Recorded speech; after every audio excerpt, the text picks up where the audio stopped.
Bonjour à toutes et à tous et bienvenue à cette vidéo spéciale, ce rapport spécial coronavirus, hein. C'est la troisième édition depuis le début de cette crise. Nous avons d'ores et déjà fait deux rapports dédiés au coronavirus. Aujourd'hui, c'est le troisième, donc nous allons faire un point. Précédemment, on avait parlé principalement, hein, des conséquences du coronavirus. On avait parlé également on avait parlé des éventuelles réponses des banquiers centraux. Alors les banquiers centraux ont répondu, pardon, les gouvernements sont en train de répondre et on va focaliser ce point coronavirus sur la réponse des banquiers centraux, la réponse des gouvernements et les impacts, encore une fois, car on constate de plus en plus d'impacts réels de cette pandémie du coronavirus sur l'économie et principalement sur des économies, hein, européennes et américaines à présent. On s'était focalisé sur les conséquences sur l'économie chinoise lors des deux précédents rapports. Maintenant, on va se focaliser sur les conséquences boursières, bien sûr, parce que c'est notre but, mais également les conséquences économiques. Alors donc nous sommes le lundi 23 mars 2020, nous débutons une nouvelle semaine en pleine pandémie de coronavirus. Whatever it takes. Alors quoi qu'il en coûte, hein, c'est vraiment, c'est comment dire, c'est l'état d'esprit actuel. Les gouvernements et les banques centrales sont en mode whatever it takes, quoi qu'il en coûte, afin de lutter contre le coronavirus. On va faire un point concernant donc la propagation du virus. Il faut savoir que le nombre de cas confirmés est passé à 339 234, le nombre de décès pardon, à 14 703, et de plus en plus d'États américains ordonnent à leurs résidents de rester chez eux. Donc des mesures de confinement qui commencent à se généraliser aux États-Unis, et nous l'avons appris hier, hein, cela a été relayé sur le Twitter d'XTB France. La chancelière allemande Angela Merkel a été mise en quarantaine après avoir contacté une personne infectée, plus particulièrement un médecin. À noter que McDonald's va fermer des restaurants au Royaume-Uni et en Irlande à partir d'aujourd'hui, et que le comité international olympique explorerait les possibilités, d'autres possibilités pour les Jeux olympiques de Tokyo. Donc une situation qui s'aggrave, l'Europe qui devient l'épicentre du coronavirus, avec une augmentation des cas assez spectaculaire. Le nombre de cas confirmés aux États-Unis est passé à plus de 35 000, ce qui place les États-Unis juste derrière l'Italie et la Chine. Donc voilà notre graphique habituel, hein, de l'évolution, de la propagation de cette pandémie. Alors nous sommes donc lundi, la première séance de la semaine. Nous allons nous intéresser à la séance Asie-Pacifique, bien entendu. Donc une situation des marchés tôt ce matin à 8 heures, avec le Kospi et le S&P ASX 200 qui ont chuté de plus de 5%, le HSCEI qui se négocie en baisse de 3,7%, au Japon le Nikkei qui a clôturé en hausse de 2%. Et en Europe, le DAX qui est attendu en gap baissier de plus de 5%.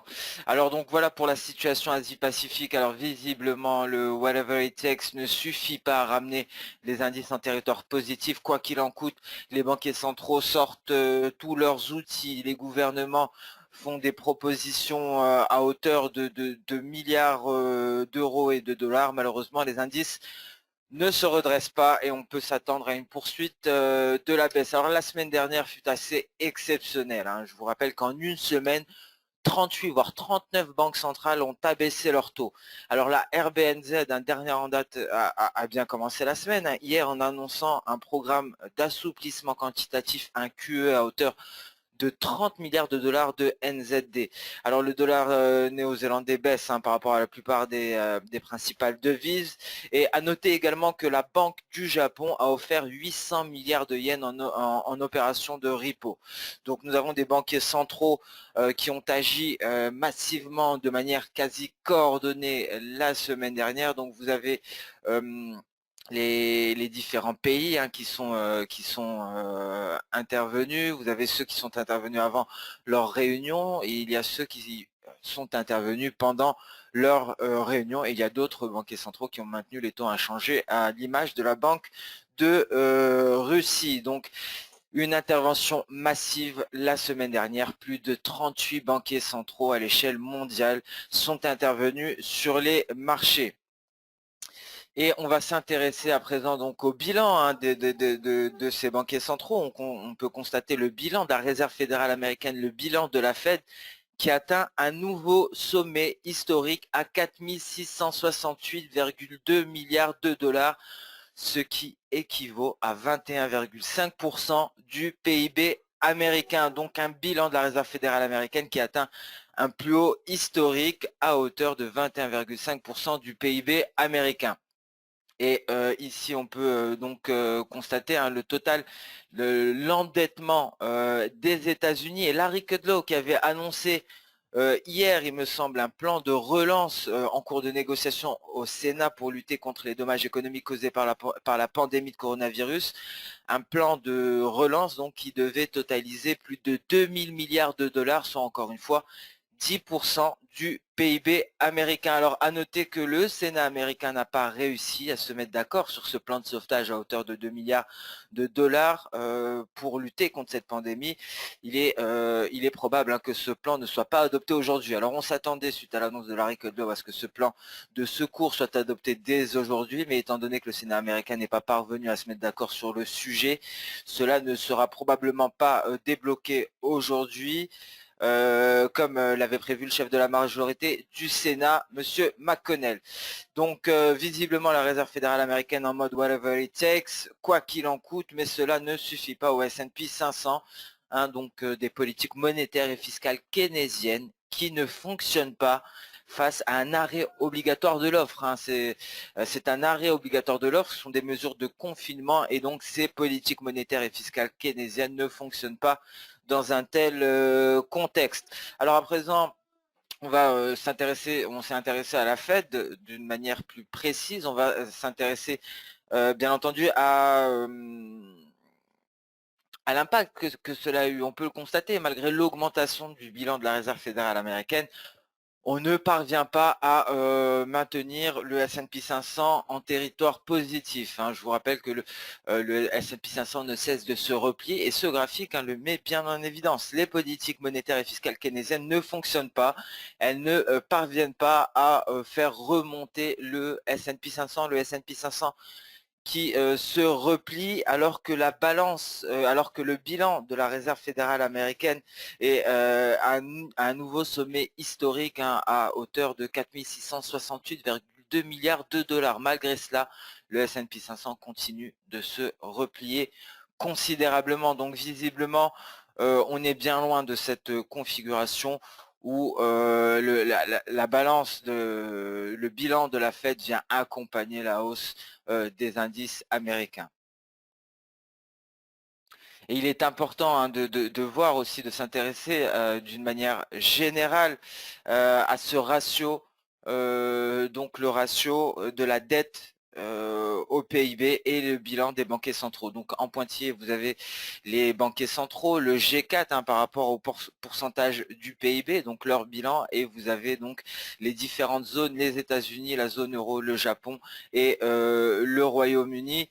Donc très intéressant ici hein, de constater de manière graphique ces données-là. La source, c'est Bloomberg, et au vu de ce graphique, on se demande à quoi ça ressemblera plus tard. Quelle sera la conséquence? Et tout simplement, on est en train de courir vers un endettement des prochaines générations. Alors là, on est en train de tenter d'éviter une crise financière, hein, c'est une crise sanitaire. On évite la crise financière, on est en train de sauver le marché du crédit, mais on est en train de le transférer. On transfère un risque hein, concrètement. On est en train de s'exposer à une crise de la dette. Il faut savoir que le risque, c'est comme en physique hein, par rapport à l'énergie. L'énergie ne peut pas être supprimée. On ne peut que transformer l'énergie. Hein. C'est de la physique. C'est exactement la même chose pour le risque. Le risque ne peut pas être supprimé. On ne peut que le transformer. C'est exactement la même chose que l'énergie en physique. Donc ici, on est en train de transformer un risque en un autre, et ce risque est en train de se transférer vers la dette. C'est un risque qui se transfère, donc on est en train de créer une crise de la dette, une crise future afin d'éviter une crise actuelle. Donc il faut garder cela à l'esprit, comme en physique, comme pour l'énergie. L'énergie ne peut pas être supprimée, on ne peut que transformer l'énergie. C'est exactement la même chose pour le risque. Le risque ne peut pas être supprimé, il ne peut être que transformer, et nous sommes en train de transformer ce risque, le risque actuel, et donc cela se transfère petit à petit sur la dette des différents gouvernements. Et donc il est très important, ici on voit le niveau de dette des gouvernements, il est très important de constater que la dette des gouvernements est déjà sur des records. Donc on est en train de transférer le risque vers un autre marché, donc on le transfère simplement vers la dette, et c'est peut-être la prochaine crise à laquelle nous allons faire face, la crise de la dette des gouvernements. C'est une histoire visiblement qui se répète. Plus particulièrement donc à noter en Allemagne, donc l'Allemagne qui envisage de mettre en place des mesures de relance à hauteur de 350 milliards d'euros, soit 10% du PIB allemand. Donc là, à présent, les plans de relance, on ne parle qu'à hauteur de pourcentage du PIB des pays. Il n'y a pas plus de 10% des PIB. Donc là, pour le coup, on est vraiment en mode whatever it takes, quoi qu'il en coûte, pour sauver l'économie. Et donc dernière en date concernant les banquiers centraux, j'y reviens, c'est la RBNZ qui débute avec un quantitative easing à hauteur de 30 milliards de dollars NZD. Donc visiblement une semaine qui commence par la RBNZ donc qui annonce la couleur. Donc voilà, concrètement, pour ce troisième volet du point coronavirus, nous avons vu maintenant la réponse des banquiers centraux, la réponse des gouvernements. On ne lésine pas sur les moyens. La dette qui est à des niveaux historiques est là pour nous sauver, visiblement, mais cela se répercutera très certainement prochainement. Donc un risque qui est en train de se transformer, et à présent nous allons nous intéresser aux conséquences. On a vu les réponses, nous allons voir plus dans le détail les conséquences de cette pandémie. Donc ça, c'est issu d'une étude de Goldman Sachs Global Investment Research, et donc Goldman Sachs pardon, qui essaye d'estimer l'impact, la baisse de revenus par industrie, et cela aux États-Unis. Alors, pour cette étude, Goldman Sachs s'est basé sur les différentes anecdotes que l'on peut voir actuellement suite à ces différentes mesures, mais également sur les news. Et donc il en sort les estimations suivantes. On peut s'attendre à une perte de revenus à hauteur de 95% pour les casinos, une perte de revenus de 80%. Principalement pour le sport, 75% pour les hôtels, pour les transports publics 70%, 65% pour les restaurants, et tout ce qui est tout ce qui est bien hors alimentaire, moins 30%, donc une étude qui nous a été préparée par Goldman Sachs. Donc voilà les secteurs qui devraient, les premières estimations, en tout cas aux États-Unis, les secteurs qui devraient être frappés de plein de fouet par les mesures de confinement. Donc on ne parle plus de la baisse du tourisme, maintenant on parle des mesures de confinement. Par rapport à la baisse du tourisme, on en a déjà parlé précédemment. On a parlé des hôtels, des croisières lors des précédents points concernant le coronavirus. Donc maintenant, on est en train d'avancer. Tout cela a déjà été vu précédemment. N'hésitez pas à revoir les précédentes vidéos, les points concernant cette pandémie de coronavirus.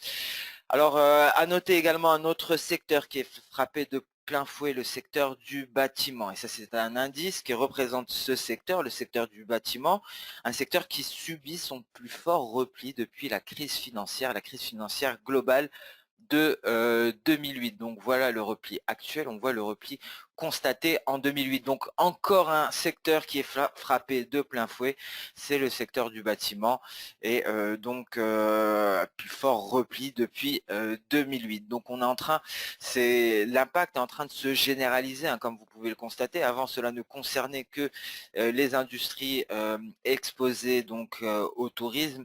Maintenant, c'est en train de s'étendre petit à petit, d'où les mesures considérables annoncées par les différents gouvernements. Il y a un autre secteur qui est frappé de plein fouet, on en parle également depuis le début, on en avait parlé lorsque l'on abordait les conséquences en Chine, donc maintenant ça se matérialise chez nous, c'est le secteur automobile, un secteur en grande difficulté. Donc ici, vous avez la capitalisation boursière de plusieurs entreprises qui vont donc mettre en évidence cet impact sur le secteur automobile. Vous avez en blanc Tesla, en jaune Volkswagen, en rose Daimler, en vert BMW. Donc on peut constater ici la forte chute hein, et cela est dû aux fermetures des différentes usines. Et d'ailleurs, le boss hein, de Volkswagen qui avait averti que les fermetures d'usines pourraient s'étendre sur plus de 3 semaines. Hein. Donc suite à cela, on a assisté à une baisse drastique de la capitalisation boursière de ces différentes entreprises. Hein. Il n'y a pas que Volkswagen qui est passé sous les 50 milliards d'euros, Tesla les 74 milliards d'euros, Daimler 24 milliards d'euros, BMW 26 milliards d'euros, donc des capitalisations boursières qui sont en train de fondre. Hein. Depuis, alors pour ceux qui viennent de nous rejoindre et qui n'ont pas suivi les précédentes vidéos, on parle beaucoup de capitalisation boursière, hein, car ça nous permet d'avoir une réelle idée des pertes pour ces entreprises. On l'a fait au préalable lorsque l'on a fait le point sur le pétrole et sur la guerre des prix du pétrole. On a raisonné en capitalisation boursière lorsque l'on a parlé de Saudi Aramco. Donc on fait exactement la même chose aujourd'hui et la source encore une fois c'est Bloomberg. Donc voilà les différentes capitalisations boursières pour Tesla, Daimler, Volkswagen et BMW. Donc après le secteur de l'automobile, on va revenir au tourisme. Alors on va s'intéresser à présent au secteur du tourisme au Japon. Il faut savoir que le Japon voit sa plus forte baisse du tourisme et ce depuis 2011. Alors c'est quoi 2011? C'est tout simplement le tsunami. Donc le Japon qui n'avait pas fait face à cela depuis ce fameux tsunami de 2011 et aujourd'hui c'est le coronavirus. Alors la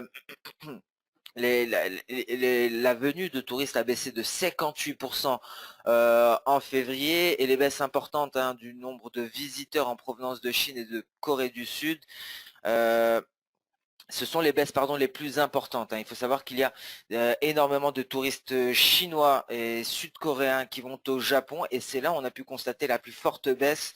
C'est en provenance de ces pays-là, la Chine et la Corée du Sud, avec une baisse respective de 88% donc pour la Chine et 80% pour les visiteurs sud-coréens. Et ce sont donc les principaux moteurs de la chute du tourisme au Japon. Et donc le Japon qui est également frappé de plein fouet.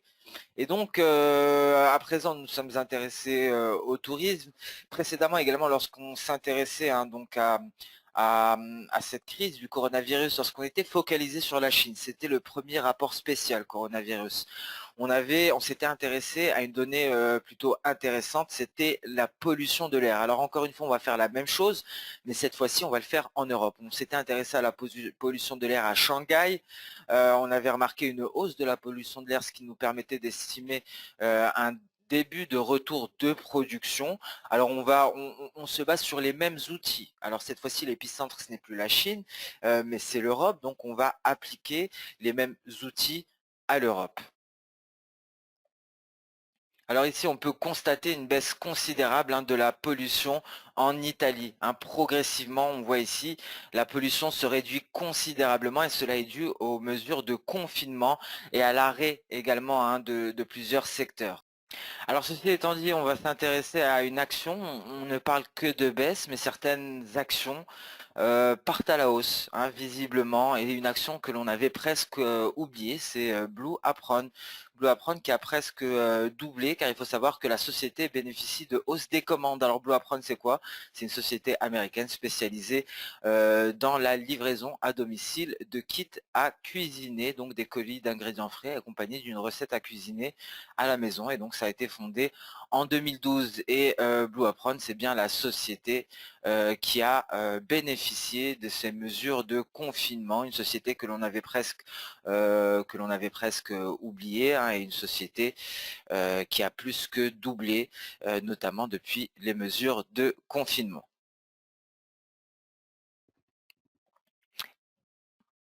Et on va parler à présent de ce que l'on appelle de Trump Bump. Vous savez que Donald Trump avait pour habitude de manipuler les marchés lors de déclarations, hein. Ça lui permettait d'envoyer les marchés sur des plus hauts à la hausse, hein. On l'a vu pendant la guerre commerciale, mais visiblement Donald Trump est en train de perdre cette capacité, hein. Et on peut constater, hein, que toute la hausse, tout ce qu'ont gagné, hein, les indices américains depuis 2016 a été effacé par ce replié Donald Trump qui n'arrive plus à maintenir les marchés à la hausse. Et toute cette hausse, hein, dont Donald Trump ne cessait de se féliciter, tous ces records historiques, toute cette progression haussière a d'ores et déjà été effacée. Donc voilà pourquoi Donald Trump perd du terrain. Donald Trump qui avait capitalisé sur l'emploi aux États-Unis, mais également sur les records historiques des indices boursiers. Alors ceci étant dit, donc ces graphiques interactifs, hein, sont issus de Bloomberg. On va s'intéresser à présent à cette baisse que l'on constate sur les indices américains. Mais jusqu'où ira la baisse? C'est la question que tout le monde se pose depuis le début. On a répondu, hein, à cette question et maintenant visiblement nous sommes intéressés à cette question il y a bien longtemps, mais maintenant c'est Crédit Suisse, Goldman Sachs et Bank of America qui s'y intéressent. Et devant vous donc une représentation graphique du S&P 500. On va s'intéresser aux différentes projections de ces trois banques, Crédit Suisse, Goldman Sachs et Bank of America. Bank of America qui est la plus pessimiste, Crédit Suisse qui est la plus optimiste et Goldman Sachs qui se place grosso modo entre les deux. Alors Crédit Suisse voit un repli du S&P 500 de 35%. Goldman Sachs voit un repli du S&P 500 de 41% et Bank of America voit un repli du S&P 500 de 47%, soit un point bas à 1800 points pour le S&P 500. Donc c'est bon à savoir. Bien entendu, nous gardons notre avis, nous ajustons notre biais au jour le jour, hein, et ce biais vous est communiqué tous les jours en Good Morning Market. Alors, après avoir fait ce point, on va ouvrir une petite parenthèse à présent. Vous savez qu'il y a certains sénateurs qui sont accusés de délit d'initié. Les sénateurs, un délit d'initié, c'est quoi? C'est lorsqu'une personne bénéficie d'informations confidentielles et en profite avant que ces informations soient publiques. Alors ça a été le cas, donc ces sénateurs qui étaient au courant de la gravité de la situation concernant le coronavirus et en ont profité, hein, pour vendre donc des actions, vendre ou acheter. On va s'intéresser à deux sénateurs, on va voir justement, ces sénateurs ont d'ores et déjà été épinglés, on va voir quelles actions ils ont vendues ou achetées, on va voir s'ils avaient eu raison de le faire, si ce délit d'initié a porté ses fruits. Alors on va alors oui, excusez-moi, donc bon, alors avant cela, avant cette parenthèse, très rapidement, on peut voir lors des précédentes récessions le repli, hein, qui a été observé sur le S&P 500, hein, que ce soit en 1948, 1953, 1957, 1960, 70, 73, 80, 90, 2001, 2008, et on constate qu'en moyenne, en récession, on se replie de 32%. Donc à noter, hein, le repli de 2008, 57%, le repli de 2001, 49% quand même, le repli de 1973, 48%, et le repli de 70, 36%.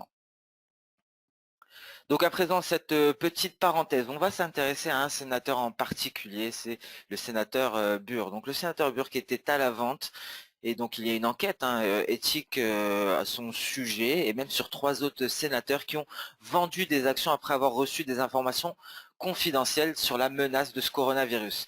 Alors ce sénateur Burr, qui est un républicain de Caroline du Nord, qui est le président de la commission sénatoriale du renseignement, a vendu jusqu'à 1,72 million de dollars d'actions au 13 février, et donc peu avant de rassurer les Américains sur le fait que le gouvernement avait la main mise sur la réponse appliquée au coronavirus. Alors une semaine plus tard, le S&P 500 a débuté, hein, son repli, un repli qui est actuellement à hauteur de près de 30%, et donc a effacé la plupart de la hausse réalisée depuis l'investiture du président américain Donald Trump, hein. C'est ce qu'on vient de voir juste avant avec le graphique interactif. Alors dans un tweet publié vendredi, le sénateur Burr a nié tout acte répréhensible, affirmant qu'il s'est uniquement appuyé sur des informations publiques pour prendre ses décisions. Alors voici les performances des actions qu'il a vendues. Donc visiblement, ces informations entre guillemets publiques lui ont été nettement favorables. Alors grâce à ce délit d'initié, alors à partir du moment où le graphique est en rose, c'est le point de vente de ce sénateur, le sénateur Burr, qui est à la vente sur toutes ces actions-là.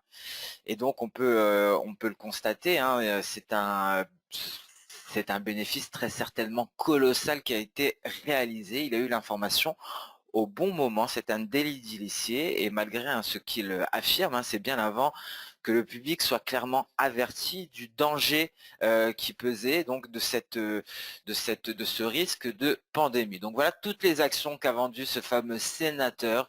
Et voilà, à partir du moment où il les a vendus, la performance de ces actions. Donc à la vente, on peut remarquer qu'il n'y a eu que de la baisse, du moins 37% depuis la vente, moins 14 ici pour 3M, moins 74, moins 35, moins 49, moins 39, moins 63, moins 31, moins 52, moins 40 et j'en passe.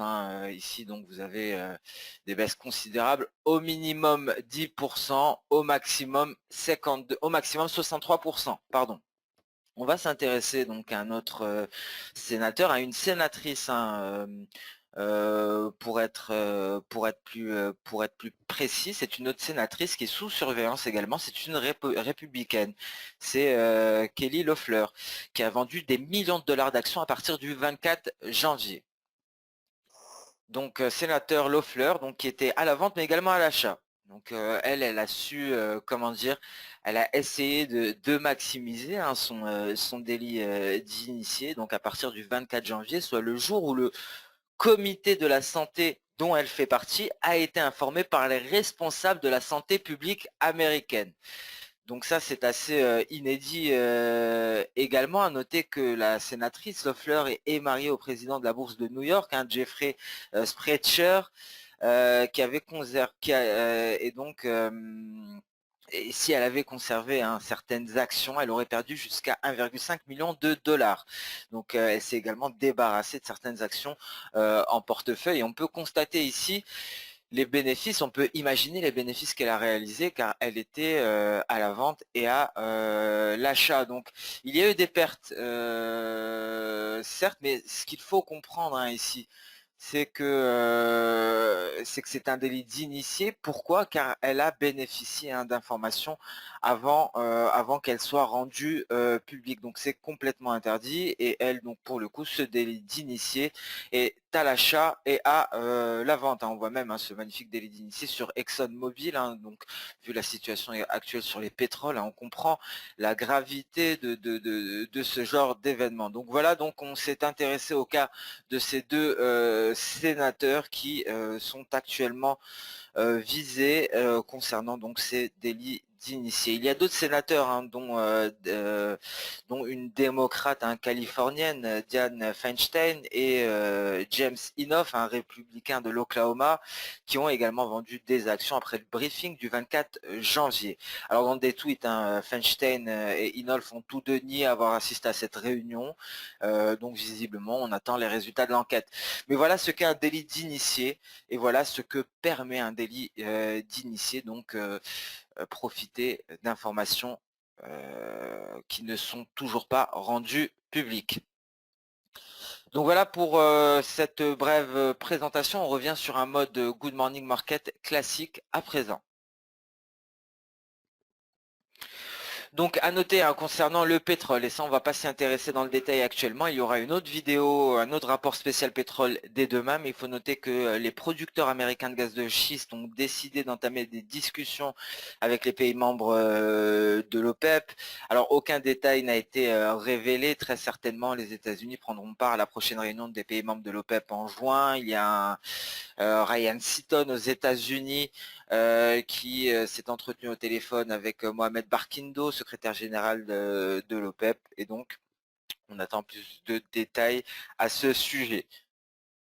À noter que nous avons pris connaissance des exportations sud-coréennes en augmentation de 10%. Donc concernant le calendrier économique du jour, hein, ce qui nous intéressera, ce sera principalement l'aide fiscale, les aides fiscales face au coronavirus. Aucune publication majeure n'est prévue en Europe, au Canada ou aux États-Unis. Le Japon va publier ses PMI préliminaires pour le mois de mars. Donc aujourd'hui, un calendrier économique quasiment vide. Il y aura des données sur le commerce de gros au Canada pour le mois de janvier, mais bon, ça ne devrait pas avoir beaucoup d'impact. Et les PMI flash, hein, au Japon qui seront publiés durant la nuit donneront des détails, hein, sur les dommages causés par le coronavirus au Japon. Et donc des marchés qui seront focalisés sur la propagation du coronavirus et la réponse donnée à celle-ci par les gouvernements. On attend notamment le Sénat américain, hein, qui n'a pas réussi à se mettre d'accord sur le plan d'aide, mais les républicains et les démocrates continuent de négocier. Et donc on attend très certainement cet après-midi pour avoir plus de détails sur le sujet. Donc nous allons passer sans plus tarder sur nos graphiques. On va commencer par le marché d'échange et on commence par le dollar index, hein, le dollar index qui est relativement stable, toujours sur des sommets, et donc le dollar, l'euro-dollar, hein, qui se stabilise, qui maintient son support, hein, actuellement dans une situation de stabilité, hein, donc une volatilité extrême sur le marché d'échange ces derniers jours. L'USD CAD également volatilité extrême, hein, étant donné, vu la volatilité sur le dollar américain, mais également vu la volatilité sur les pétroles. Je vous rappelle que l'USD CAD est corrélé négativement avec les pétroles, donc l'USD CAD est 2 fois plus volatile que les autres paires de devises, car il bénéficie de la volatilité du biais vert et la volatilité des pétroles. L'USDN, le yen étant une valeur refuge également extrêmement volatile, donc perte de terrain, hein, pour le moment. On revient ici en repli, en test de cette fameuse oblique baissière depuis 2015, hein. Donc c'est notre support actuel. Donc voilà pour l'USDN. À noter, hein, le GBP-USD qui retrouve petit à petit des couleurs après avoir atteint un plus bas de 35 ans sur le GBP-USD, un GBP-USD qui se stabilise aux alentours des 1,1560, 1,16 plus particulièrement.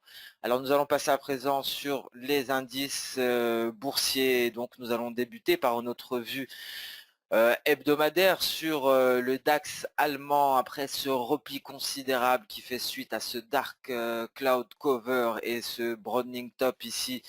Nous sommes actuellement en dessous des 8600 points, en territoire positif certes, hein, depuis l'ouverture, mais avec un gap baissier de plus de 5%, on pouvait s'y attendre, avec une résistance à 8500 points. Voilà à quoi cela ressemble en données journalières. Nous avons d'ores et déjà comblé le gap et on pourrait très bien partir en territoire négatif à partir de maintenant. Alors en données intraday, voilà ce qui a freiné la hausse, hein, c'est notre SSB, et donc un DAX qui ne parvient pas à s'affranchir de son nuage malgré être entré en contact avec un twist.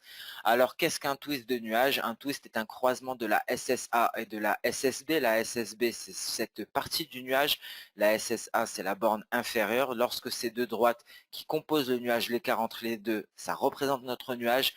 Un croisement de ces deux droites représente justement ce twist, une faiblesse de nuage. Les cours ont, dans la théorie, plus de facilité à s'affranchir du nuage en passant par un twist. Dans tous les cas, nous avons notre Kijun à 8650 qui fait office de résistance ici. Donc visiblement un DAX qui ne parvient pas à s'affranchir de son nuage intraday. Nous avons un support à 8450 points. On tente encore, hein, de s'affranchir de ce twist. Mais ce sera très difficile de s'affranchir ici du seuil psychologique des 8500 points. Si on y arrive, il y a un autre seuil psychologique, les 8600, et enfin ce palier de Kijun 8650. Donc beaucoup de résistance à franchir avant de penser à des perspectives positives. En revanche, attention ici, à tout franchissement de la Tenkan, on pourrait assister à un accélérement baissier en direction des 8260. Et le CAC 40 également en gap baissier, donc en données intraday, en données H1, le CAC 40 est dans son nuage et il fait face une importante résistance, ce palier de Kijun, mais également le seuil psychologique des 3900 points. Des perspectives qui restent baissières sur le CAC 40 tant que nous évoluons sous les 4000 points. Si l'on venait à franchir cette résistance, il y a une autre résistance ici, 3940 points, donc beaucoup de résistance également pour le CAC 40. Attention à toute sortie du nuage par le bas et notamment à tout franchissement des 3770. On pourra assister à une accélération baissière en direction des 3700 points pour aller chercher les 3650. Et le S&P 500 qui enfin s'affranchit de son nuage. Nous sommes en données mensuelles et on est en train de s'affranchir du nuage. On est en train de confirmer le scénario catastrophe pour le S&P 500 en données mensuelles. Le S&P 500 en repli de 35%. On a d'ores et déjà abordé donc les différents scénarios de Crédit Suisse, Goldman Sachs et Bank of America précédemment, il y a un quart d'heure de cela, pendant cette présentation. S&P 500 en gap baissier qui s'affranchit de cette zone, une zone que nous avons tout fait pour sauvegarder, que ce soit la Réserve fédérale américaine ou Stephen Mnuchin, mais malheureusement le S&P 500 en net repli et donc une séance capitale aujourd'hui. Et le Nasdaq également est parvenu à s'affranchir de cette zone de support, une zone de support qui fait partie du passé à présent. Hein. Très difficile d'imaginer un Nasdaq en direction des 7060. Hein. On pourrait tenter de combler un maximum de gap, mais très difficile d'aller jusqu'à ce niveau-là. Et le Dow Jones qui s'éloigne considérablement ici de du cap, du seuil des 20 000 points. Le Dow Jones en données intraday est en dessous de la ligne de force E, soit les 18 450 points. Donc on s'éloigne des 20 000 points. Les 20 000 points, c'est bel et bien de l'histoire ancienne. À présent, focus sur les 15 000 points pour le Dow Jones, très certainement la prochaine cible baissière. Attention tout de même à tout franchissement ici de la ligne de force E. On pourrait aller chercher très rapidement les 18 900 points. Nous allons passer à présent sur le marché des matières premières. Et nous allons débuter par le gold donc qui parvient à se maintenir sur son support des 1480. Donc toujours en territoire négatif, hein, le gold. Je vous rappelle hein, que nous avons fait une édition spéciale sur le gold face à la crise sanitaire. Nous n'allons pas développer à présent. Les perspectives sont toujours haussières. Tous les arguments ont été exposés lors du rapport spécial gold face à la crise sanitaire. Pour le moment, hein, le support des 1484 est toujours sauvegardé, mais nous sommes toujours en dessous donc du seuil psychologique à 1500 $. Et les pétroles hein, qui sont en territoire positif, négatif, pardon, toujours énormément de tensions sur les pétroles. Hein. Je vous renvoie donc à nos différentes émissions concernant le pétrole, la guerre des prix.